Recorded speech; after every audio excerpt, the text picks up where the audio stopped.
Hi everyone, कैसे सभी लोग? आई होप सब अच्छे होंगे। आज की वीडियो में हम जानेंगे SN1 और SN2 के बारे में। जी हाँ दोस्तों, विद इन 20 मिनट्स में आपको बताने वाला हूं कि ये SN1 क्या है और ये SN2 क्या है और इनसे रिलेटेड कैसे क्वेश्चन बनते हैं। ठीक है, तो बिना किसी देरी के अपन स्टार्ट करते हैं। जो भी मेरे यहाँ पे साथी जुड़े हुए हैं, प्लीज इस वीडियो को लाइक करिएगा और प्लीज अपने दोस्तों के साथ साझा करिएगा। चैनल पे नए हैं, सेशन पे नए हैं तो सब्सक्राइब करके रखें, है ना। तो बिना किसी देरी के अपन स्टार्ट करते हैं। ये एस एन एग्जैक्टली है क्या? तो ये है मेरे पास सब्स्टिट्यूशन न्यूक्लियोफिलिक है ना।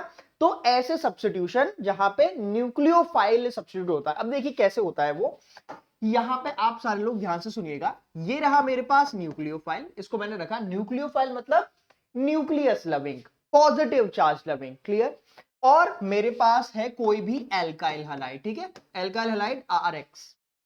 कोई भी यहां पे मैं एल्काइल ग्रुप ले सकता हूं, methyl, ethyl, propyl, butyl, pentyl, hexyl, heptyl, जो भी आपको लेना है।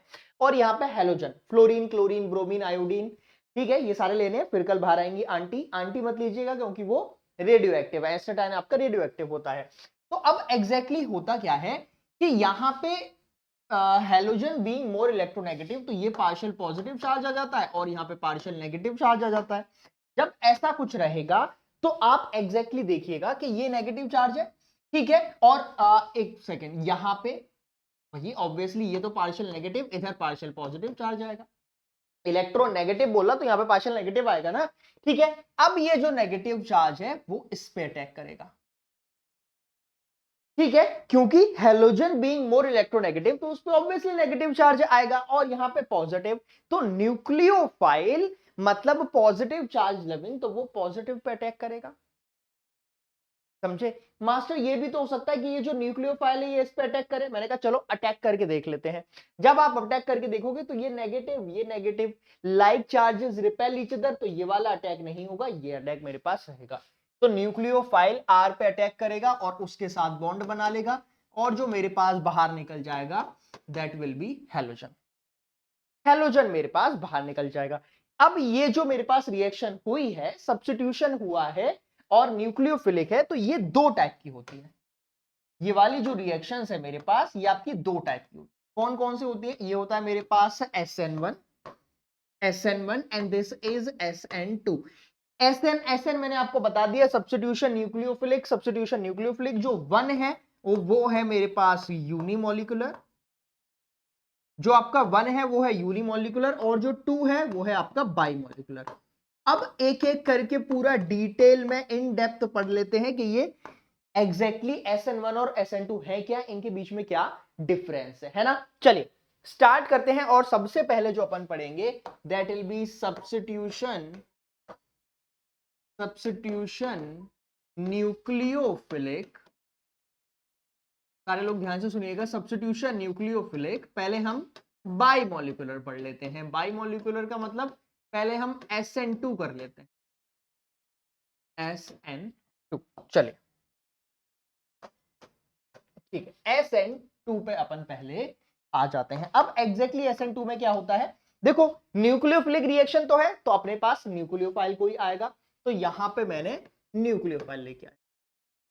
अब ऑब्वियसली एल्काइल हैलाइड होगा तो यहां पे मैंने लिया कार्बन, कोई भी हेलोजन ले लिया और इस कार्बन से अटैच्ड है 3 हाइड्रोजन।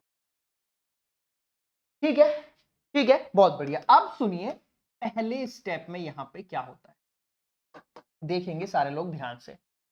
तो ऑब्वियसली अगेन इलेक्ट्रोनेगेटिव है तो इस पे पार्शियल नेगेटिव चार्ज होगा, इस पे पार्शियल पॉजिटिव चार्ज होगा। पहले स्टेप में अगेन ये वाला जो नेगेटिव चार्ज है वो पॉजिटिव चार्ज पे अटैक करेगा। Opposite charges attract each other, हमेशा यही होता है। तो न्यूक्लियोफाइल कार्बन पे अटैक करेगा। जब न्यूक्लियोफाइल कार्बन पे अटैक करेगा तो देखिए एग्जैक्टली क्या होगा कि न्यूक्लियोफाइल कार्बन के साथ बॉन्ड बना रहा होगा। ठीक है, और कार्बन के साथ अभी हेलोजन भी अटैच्ड होगा। मास्टर ये क्या हुआ? अरे ठहरो बेटा, अभी ना पूरा पूरा कोई बॉन्ड ना बना है ना टूटा है। मतलब जब न्यूक्लियोफाइल ने कार्बन पे अटैक किया तो ये बॉन्ड फॉर्मेशन हो रहा है BF और ये आपका बॉन्ड ब्रेकिंग हो रहा है। ठीक है, तो ऐसा स्टेप मैं यहां पे हाइड्रोजन भी लगा देता हूं, इसके साथ यहां पे हाइड्रोजन प्रेजेंट ही है। हाइड्रोजन तो कहीं जाएंगे नहीं। तो ऐसी कंडीशन जहां पे बॉन्ड फॉर्मेशन और बॉन्ड ब्रेकिंग साइमल्टेनियसली हो रहा हो, ऐसा ना हो कि पहले पूरा बॉन्ड ब्रेक हो गया फिर उसके बाद बॉन्ड फॉर्म हुआ हो। तो यहां पे बॉन्ड फॉर्मेशन और बॉन्ड ब्रेकिंग एक ही टाइम पे हो रहा है, साइमल्टेनियस हो रहा है। तो इसको मैं क्या बोलता हूं, this is known as concerted mechanism. This is known as concerted mechanism. समझे कि यहां पे ना पूरा पूरा बॉन्ड टूटा है और ना पूरा पूरा बॉन्ड बना है। ऑब्वियसली ये वाला बॉन्ड आपका बनेगा, ये टूटेगा। अब आखिरी स्टेप, आखिरी स्टेप, ठीक है, आखिरी स्टेप में मेरे पास ये वाला बॉन्ड पूरा पूरा बन जाएगा, न्यूक्लियोफाइल कार्बन, और जो हैलोजन है वो अपना बाहर निकल आएगा। हैलोजन अपना बाहर आ गया, हैलोजन बाहर आ गया। क्लियर? तो ये रही अपने पास पूरी SN2। अब कैसे क्वेश्चन आते हैं, क्या आता है, आपको क्या ध्यान रखना है, वो सारे पॉइंट्स में एक एक करके आपके सामने रखता हूं। सारे लोग ध्यान से सुन। चलिए, चलो भाई, सबसे पहला पॉइंट, सबसे पहला पॉइंट यहां पे ये जो हो रहा है, जैसे ये न्यूक्लियोफाइल ने इस कार्बन पे अटैक किया तो कोई सॉल्वेंट की जरूरत पड़ेगी। तो यहां जो मैं सॉल्वेंट लेता हूं, ध्यान रखिएगा, वो पोलर पोलर अप्रोटिक सॉल्वेंट्स लिए जाते हैं। ध्यान रखना, SN2 में पोलर अप्रोटिक सॉल्वेंट्स होते हैं। अब पोलर का मतलब तुम लोगों को पता है कि पॉजिटिव नेगेटिव चार्ज वाला है ना, वो इलेक्ट्रोनेगेटिव डिफरेंस हो। अप्रोटिक का मतलब क्या है? अप्रोटिक प्रोटोन, प्रोटोन होता है उससे प्रोटिक बना है। ए अगर आ गया मतलब एब्सेंस ऑफ प्रोटोन, मेरे पास H+ नहीं होना चाहिए। तो ऐसे सॉल्वेंट्स जिसमें पोलैरिटी तो हो बट प्रोटॉन्स प्रेजेंट ना हो, H+ प्रेजेंट ना हो, उसका रीजन क्या है कि मान लीजिए अगर मैंने H+ ले भी लिया, सारे लोग ध्यान से, अगर मैंने H+ ले भी लिया तो देखो वो H+ क्या करेगा कि अब ये न्यूक्लियोफाइल है, न्यूक्लियस लविंग है, तो ये नेगेटिव चार्ज इस पे अटैक ना करके वो H+ पे ही अटैक कर देगा और फिर मेरे पास SN2 रिएक्शन होगी ही नहीं। तो पोलर अप्रोटिक सॉल्वेंट लिए जाते हैं, जैसे टेट्राहाइड्रोफ्यूरान हो गया, डाइमिथाइल फॉर्मामाइड हो गया, डाइमिथाइल सल्फॉक्साइड हो गया। These are all the examples of polar aprotic solvent. यहां पे जो आपको देखने को मिलता है वो इन्वर्टेड कॉन्फ़िगरेशन मिलेगा। यहां पे आपको इन्वर्टेड कॉन्फ़िगरेशन देखने को मिलेगा। इन्वर्टेड कॉन्फ़िगरेशन का मतलब क्या है कि जैसे ही न्यूक्लियोफाइल इस पे अटैक करता है तो न्यूक्लियोफाइल पे इलेक्ट्रॉन्स है। अब इलेक्ट्रॉन्स होने की वजह से यहां पे लोन पेयर बॉन्ड पे रिपल्शन होता है। तो जैसे ही ये नेगेटिव चार्ज अटैक करने जाता है, ये जो बॉन्ड्स बने होते हैं, बॉन्ड भी तो इलेक्ट्रॉन के ही बने हैं, तो ये ऑपोजिट डायरेक्शन में रिपेल कर जाते हैं। पहले ये सारे हाइड्रोजन देखो इसी साइड थे, अब हाइड्रोजन ऑपोजिट साइड चले गए हैं। एनसीईआरटी में बेहतरीन एग्जांपल भी है कि अम्ब्रेला इफेक्ट होता है। आप अम्ब्रेला ऐसे पकड़ते हो, आंधी आती है तो अम्ब्रेला उल्टा हो जाता है। ठीक है, सेम होता है मेरे पास यहां पे inverted configuration. Clear? Third point, अब आ जाते हैं रिएक्टिविटी पे, ऑर्डर ऑफ रिएक्टिविटी। एक बात मुझे बताइए, एक बात मुझे बताइए, न्यूक्लियोफाइल कार्बन पे अटैक करने जाएगा तो सबसे बढ़िया तरीके से कब अटैक करेगा कि जैसे ही ये अटैक करने आए तो कार्बन खाली हो, मतलब मिनिमम स्टेरिक हिंड्रेंस। और मिनिमम स्टेरिक हिंड्रेंस कैसे मिलेगा मुझे, वो मैं यहां पे लिख दे रहा हूं, ये टर्म बहुत इंपॉर्टेंट है। दैट इज मिनिमम, यहां पे जो होना चाहिए that should be minimum steric hindrance. और मिनिमम स्टेरिक हिंड्रेंस तब होगा जब मेरे पास छोटे छोटे मिथाइल या सिर्फ हाइड्रोजन अटैच्ड हो, मतलब 1 डिग्री कार्बन हो तो सबसे ज्यादा, 2 डिग्री में कम और 3 डिग्री में सबसे कम। 3 डिग्री में तो वैसे भी होता नहीं है। Now last and fourth point which is substitution nucleophilic, हम समझ गए। ये 2 का क्या मतलब है? 2 का मतलब ये है दोस्त कि केमिकल काइनेटिक्स में हम पढ़ते हैं कि रेट ऑफ रिएक्शन जो है वो किस किस फैक्टर पे डिपेंड कर रही है। तो अब मुझे बात बताइए, अगर मैं न्यूक्लियोफाइल की कॉन्सेंट्रेशन इंक्रीज कर दूंगा, अगर मैं न्यूक्लियोफाइल की कॉन्सेंट्रेशन इंक्रीज कर दूंगा तो न्यूक्लियोफाइल ज्यादा अटैक करेगा, ज्यादा प्रोडक्ट बनेगा, मतलब रेट जो है वो न्यूक्लियोफाइल के डायरेक्टली प्रोपोर्शनल है। सही है? अगर मैं एल्काइल हैलाइड की कॉन्सेंट्रेशन बढ़ा दूंगा तो ऑब्वियसली मेरे पास फिर ज्यादा प्रोडक्ट बनेगा। तो रेट ऑफ रिएक्शन जो मेरे पास रेट है वो न्यूक्लियोफाइल और एल्काइल हैलाइड दोनों की कॉन्सेंट्रेशन पे डिपेंड कर रहा है। जब दोनों की उस पर डिपेंड करेगा तो यहां से अगर आप देखोगे तो रेट जो है वो सेकेंड ऑर्डर और बायमोलिकुलर रहेगा। देखो रो 1 और 2, तो ये आपका बायमोलिकुलर रहता है। यहाँ पे जो आपका n निकल के आया है वो 2 है ना, तो इसलिए मैं इसको यहाँ पे बायमोलिकुलर बोलता हूं। क्लियर? बहुत बेहतरीन बातें मैंने आपको बता दी हैं। आप अगर चाहो तो स्क्रीनशॉट ले सकते हो वीडियो रोक के। मैं बढ़ता हूं आगे, दैट इज SN1 पे। आ जाओ भाई, अब आ गए हैं SN1। अगेन सेम है, सब्स्टिट्यूशन न्यूक्लियोफिलिक, सही है, सब्स्टिट्यूशन न्यूक्लियोफिलिक यूनिमॉलिकुलर। चलिए आगे बढ़ते हैं। सब्स्टिट्यूशन न्यूक्लियोफिलिक यूनिमॉलिकुलर, ये बहुत इंपॉर्टेंट है क्योंकि इसका जो कॉन्सेप्ट है वो ऑर्गेनिक केमिस्ट्री में बहुत काम आता है। ठीक है, चलिए तो अब यहां पे एग्जैक्टली क्या होता है, अगेन न्यूक्लियोफाइल तो आएगा ही, बिना न्यूक्लियोफाइल के क्या काम होगा, है ना। तो अपने पास न्यूक्लियोफाइल आ गया और एल्काइल हैलाइड प्रेजेंट होगा। लेकिन एक इंपॉर्टेंट चीज है कि यहां पे जो एल्काइल हैलाइड होगा वो मैंने पहले ही मिथाइल ग्रुप से जोड़ दिया है। ठीक है, पहले ही मैंने मिथाइल ग्रुप से जोड़ दिया। क्यों जोड़ दिया अभी मालूम पड़ेगा, अभी मालूम पड़ेगा। अब देखिए, सबसे पहले स्टेप में ही यहां पे क्या होगा कि ये जो न्यूक्लियोफाइल है वो पहले स्टेप में अटैक ही नहीं करेगा, है। हाँ, पहले स्टेप में न्यूक्लियोफाइल कार्बन पे अटैक ही नहीं करेगा। पहले स्टेप में अपने आप ये जो एक्स है, जो हेलोजन है, वो बाहर निकलेगा। मास्टर अपने आप बाहर निकल जाता है क्या? नहीं, यहां पे उसको ना कंडीशनल वो रहता है, ये काउंटर करता है क्योंकि यहां पे जो सॉल्वेंट है उसकी वजह से ये आपका बाहर निकलता है। ठीक है, उसकी वजह से यहां पे बाहर निकलता है। जब बाहर निकलता है तो देखिए क्या रहेगा, ये यहां से ये कार्बन और ये आपका मिथाइल आ जाएगा, ये मिथाइल, और यहां पे आ जाएगा मेरे पास मिथाइल, और इधर आप लगा दीजिएगा कार्बोकेटाइन।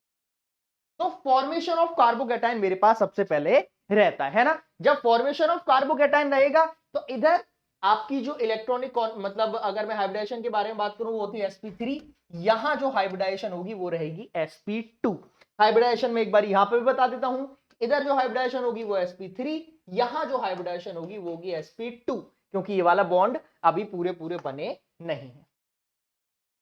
तो यहां पे जो इंटरमीडिएट बना है वो बना है कार्बोकैटाइन। कार्बोकैटाइन है और कार्बोकैटाइन जो होता है वो मेरे पास प्लेनर स्ट्रक्चर है ना।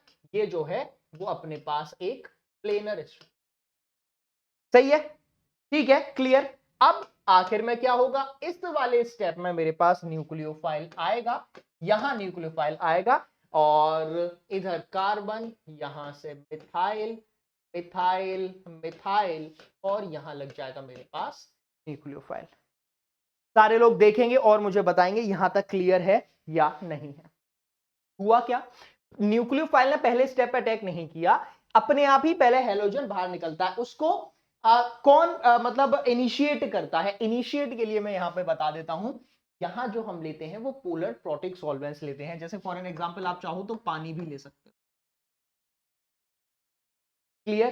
तो ये जो पानी है, ये पानी हेलोजन को बाहर निकालने में मदद करता है, कार्बोकैटाइन बनाने में मदद करता है। क्लियर? अब आ जाते हैं पॉइंट्स जहां से आपका क्वेश्चन होता है। चलिए, जहां से आपका क्वेश्चन आता है वो पॉइंट अपन लगा लेते हैं, लिख लेते हैं। इंपॉर्टेंट पॉइंट्स होते हैं वो सारे, ठीक है। चलिए, जो 4 पॉइंट्स हमने वहां लिखे थे वही 4 पॉइंट्स यहां पे, और फिर एक क्वेश्चन में आप लोगों को भी दूंगा, है ना। चलिए, पहला, यहां पे हम क्या यूज करते हैं, पोलर प्रोटिक सॉल्वेंट यूज करते हैं। पोलर प्रोटिक सॉल्वेंट मतलब जैसे पानी हो गया, H2OH नेगेटिव ले लो, ठीक है। मेरे पास अमोनिया हो गया, जिनके पास ये हाइड्रोजन प्रेजेंट है। अब रीजन क्या है, तुम बोलोगे मास्टर पिछले वाला कॉन्सेप्ट भी तो लगा सकते हैं यहाँ पे कि H+ है वो न्यूक्लियोफाइल से अटैक करेगा। भैया पहले स्टेप में न्यूक्लियोफाइल का कोई रोल ही नहीं है, जब कोई रोल ही नहीं है तो न्यूक्लियोफाइल प्रोटॉन से अटैक करेगा ही नहीं। और एक और रीजन होता है कि जैसे ही ये कार्बोकैटाइन बनता है तो इस कार्बोकैटाइन को जो मेरे पास पानी है वो एक अडक्ट फॉर्मेशन में गैदर कर लेता है, और गैदर करने की वजह से देखो ऑक्सीजन है, ऑक्सीजन के पास लोन पेयर प्रेजेंट है और यहां पॉजिटिव चार्ज है, तो लोन पेयर और पॉजिटिव चार्ज इसको ये क्या करेगा, बैलेंस करेगा और स्टेबलाइज करता हुआ चलेगा। तो ये एक अडक्ट फॉर्मेशन, तो इससे स्टेबिलिटी आपकी और बढ़ जाती है। नेक्स्ट पॉइंट, ठीक है, ये आपका क्लियर हो गया। यहां पे जो मुझे मिलता है वो मिलता है रिटेंशन ऑफ कॉन्फ़िगरेशन। यहां जो मुझे मिलेगा that will be retention of configuration. अब रिटेंशन ऑफ कॉन्फ़िगरेशन का क्या मतलब है कि ये कार्बोकैटायन प्लेनर है, अरे sp2 है, ट्राइगोनल प्लेनर है, तो अब जो न्यूक्लियोफाइल है वो ऊपर से भी अटैक कर सकता है, तो नीचे से भी अटैक कर सकता है। जब दोनों साइड से अटैक कर सकता है तो रिटेंशन ऑफ कॉन्फ़िगरेशन मुझे मिलता है। और जब दोनों साइड से अटैक करेगा तो देखो 50% R मान लीजिए, 50% S, सही है, दोनों साइड से अटैक कर रहा है, तो आपका यहां जो प्रोडक्ट बनता है वो ध्यान रखिएगा ऑप्टिकली इनएक्टिव प्रोडक्ट बनेगा। क्या बनेगा, ऑप्टिकली इनएक्टिव प्रोडक्ट बनेगा, जिसको मैं रेसमिक मिक्सचर भी बोलता हूं। जिसको मैं क्या बोलता हूं, रेसमिक मिक्सचर, क्योंकि 50% R 50% S है, तो रेसमिक मिक्सचर भी रहेगा। Now point number third, order of reactivity. अब मुझे बताओ कि कार्बोकैटाइन सबसे ज्यादा स्टेबल कैसे रहता है। कार्बोकैटाइन को मैं कैसे स्टेबल कर सकता हूं भाई, कार्बोकैटाइन को मैं स्टेबल कर सकता हूं प्लस आई से, है ना, प्लस आई जितना ज्यादा होता मतलब हाइपर कॉन्जुगेशन से, या फिर मैं उसको रेजोनेंस से भी स्टेबलाइज कर सकता हूं। तो ऑब्वियसली जितना ज्यादा डिग्री उतना बढ़िया, जितना ज्यादा डिग्री होगा उतना ज्यादा स्टेबलाइजेशन होगा और उतना SN1 रहेगा। क्लियर, तो ऑपोजिट है, SN2 में 1 डिग्री 2 डिग्री 3 डिग्री और SN1 में 3 डिग्री 2 डिग्री 1 डिग्री। अब आ जाते हैं पॉइंट नंबर फोर्थ पे कि ये SN1 ही क्यों है, 2 क्यों नहीं है। ठीक है, अब मुझे एक बात बताइए, अगर मैं न्यूक्लियोफाइल की कॉन्सेंट्रेशन पहले स्टेप में इंक्रीज कर देता हूं तो क्या मेरी जो इंटरमीडिएट है, जो कार्बोकैटायन फॉर्मेशन है, वो उस पर फर्क पड़ेगा? नहीं पड़ेगा, क्योंकि पहले स्टेप में न्यूक्लियोफाइल का कोई रोल ही नहीं है। जब न्यूक्लियोफाइल का कोई रोल ही नहीं है तो न्यूक्लियोफाइल से रेट पे कोई इफेक्ट नहीं पड़ता। हाँ, अगर मैं एल्काइल हैलाइड की कॉन्सेंट्रेशन बढ़ा दूंगा तो मेरे पास ज्यादा कार्बोकैटायन बनेगा, इसलिए यहां पे जो रेट है वो आपका सिर्फ और सिर्फ यूनिमॉलिक्यूलर है, न्यूक्लियोफाइल पे डिपेंड नहीं करता, वो आपका एल्काइल हैलाइड पे डिपेंड करता है। कैसा लगा, पूरा क्लियर हो गया? एक बारी देख लीजिए, सबसे इंपॉर्टेंट है order of reactivity, 3 degree 2 degree 1 degree, और यहां पे जो आपका आएगा 1 डिग्री 2 डिग्री 3 डिग्री। क्लियर? अब आइए मैं आपको होमवर्क के लिए क्वेश्चन देता हूं जो आपको कमेंट बॉक्स में आंसर देना है। जो भी यहां पे जुड़े हुए हैं वो कमेंट बॉक्स में आंसर देंगे। ये वाला बताइएगा, ये SN1 शो करेगा या SN2 शो करेगा। ये जो मैंने बनाया है दूसरा मैंने बनाया यहां पे CH2Cl, मान लो यहां पे भी Cl में लगा देता हूं, और इधर भी आप लोग बताओगे कि SN1 शो करेगा या SN2 शो करेगा। बहुत बेहतरीन क्वेश्चन है, पेपर में इन दोनों में से एक पक्का आपके में आएगा। दोनों मैंने बनाए हैं, कमेंट बॉक्स में आप बताइएगा। तो आई होप कि आपको ये चीजें बढ़िया तरीके से क्लियर हो गई होंगी, SN1 SN2। कोई भी डाउट है तो कमेंट बॉक्स में बताइएगा। बाकी कमेंट बॉक्स में आप इन दोनों का आंसर दोगे कि बोथ विल शो SN1 या कोई SN1 या SN2 शो करेगा। उससे जाने से पहले मैं आपको एक बहुत बेहतरीन चीज बताना चाहता हूं कि दोस्त, हमारा अनअकैडमी लक्ष्य VIP बैच 25 जून से स्टार्ट हो रहा है, ये चीज ध्यान रखिएगा। और ये ऐसा बैच आपको ना कभी मिला है और ना कभी मिलेगा दोस्त, तुम लोग एक लकी जनरेशन हो। मैं क्या बात कर रहा हूं, एक मिनट आप लोग यहां पे देखिएगा, स्लाइड चेंज मैं यहां से कर लेता हूं। देखिए इस बैच की क्या खूबी है वो मैं आपको बता देता हूं कि यहाँ पे जो क्लासेस हैं वो नॉर्मली स्मार्ट बोर्ड पे होंगी। क्लास में सिर्फ और सिर्फ मैक्सिमम 50 बच्चे ही रहने वाले हैं एक क्लास में। आप लोग पर्सनली कनेक्टेड रहोगे, टेलीग्राम या व्हाट्सएप पे आपका ग्रुप बना दिया जाएगा जिसमें फैकल्टीज भी रहेंगी, टू वे इंटरेक्शन होगा। आप लोग सिर्फ चैट के थ्रू या ऑडियो के थ्रू भी नहीं जुड़े रहोगे, आप वीडियो कॉल के थ्रू भी रहोगे। मतलब ऐसे जैसे गूगल मीट होता है ना ऑनलाइन मीटिंग, वैसे ही आप हमारे साथ जुड़े रहोगे। आप सारे बच्चे भी एक दूसरे को देख पाओगे, मुझे भी आप लोग देख पाएंगे, और कोई भी अगर आप डाउट आएगा तो सीधे हाथ रेज करके आप अपना डाउट पूछ सकते हैं, ठीक है। और आपका वीकली ऑनलाइन टेस्ट होगा जो आपका अनअकैडमी सेंटर पे होगा। अगर आपके आसपास अनअकैडमी ऑफलाइन सेंटर नहीं है then you can give test at your home also, clear. उसके बाद अनलिमिटेड डेडिकेटेड मेंटोरशिप्स आपको मिलेंगे एंड देन जी कोई भी बैच आपका आएगा, अगर हम लोग कोई भी बैच रिलीज करते हैं चाहे वो प्लस या आइकॉनिक, वो आपको फ्री ऑफ कॉस्ट मिलेगा, ठीक है। बाकी ये सारे इसके फीचर्स हैं, क्लियर। ध्यान रखिएगा बैच जो है वो अपना 25 जून से स्टार्ट हो रहा है। प्राइस जो है वो आपका 29,999 होगा, but if you use code SKS10 तो यही बैच आपको 28,499 का पड़ेगा, which is a good price considering the value offerings we guys are giving. अलग लेवल का आपको वो सब मिलेगा, और बोर्ड्स में दोस्त ऐसी आपको मेहनत करनी पड़ेगी, नहीं तो कहीं ना कहीं कहानी खराब हो जाएगी, है ना। तो प्लीज इसके बारे में ध्यान रखिएगा। मिलते हैं बैच में। बाकी जो मैंने आपसे क्वेश्चन पूछा है वो कमेंट बॉक्स में बताइएगा, और जो हमारा लक्ष्य है बोर्ड में मैक्सिमम नंबर लाने का वो अपन इस बैच के थ्रू प्राप्त करके रहेंगे, क्लियर। चलिए, thank you so much, all the best, bye bye.